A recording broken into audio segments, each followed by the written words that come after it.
வணக்கம் நண்பர்களே, விஜயபிரயாக் பேசுகிறேன். எதை கேட்டாலும் கொடுக்கும் பிரபஞ்சம். சில பேசிக்கான விஷயங்களுக்கு நான் ஆன்சர் பண்ணணும்னு நினைக்கிறேன். லா ஆஃப் அட்ராக்ஷன்னா என்ன அப்படின்ற ஒரு கேள்வி இருக்குது. முதல்ல இல்லை, லா ஆஃப் அட்ராக்ஷனுக்கு முன்னாடி நம்மளை சுற்றி எவ்வளோ பாசிபிலிட்டிஸ் இருக்குது, என்னென்ன விஷயங்கள் கொட்டி கிடக்குது அப்படின்னு நான் கேட்குறேன். என்னென்ன வாய்ப்புகள் இருக்குது, அந்த வாய்ப்புகளை நம்ம ஈர்க்க முடியுதா, ஏன் முடியல, இந்த கேள்வி எனக்கு எதை கேட்டிருக்கீங்களா?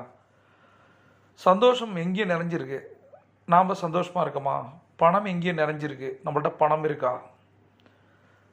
நிம்மதியோ சந்தோஷமோ பணமோ, இதை ஈர்ப்பதற்கு என்ன தடைகள் நமக்குள்ளே இருக்குது, அதை நம்ம என்னைக்கு புரிஞ்சுக்கிறோமோ, இந்த மாதிரியான சில சைக்கலாஜிக்கல் ஆஸ்பெக்ட்ஸை சரி பண்ணுறதுக்கு தான் அந்த லா ஆஃப் அட்ராக்ஷன்ற ஒரு டூலை நான் உங்களுக்கு ஷேர் பண்ணுறேன்.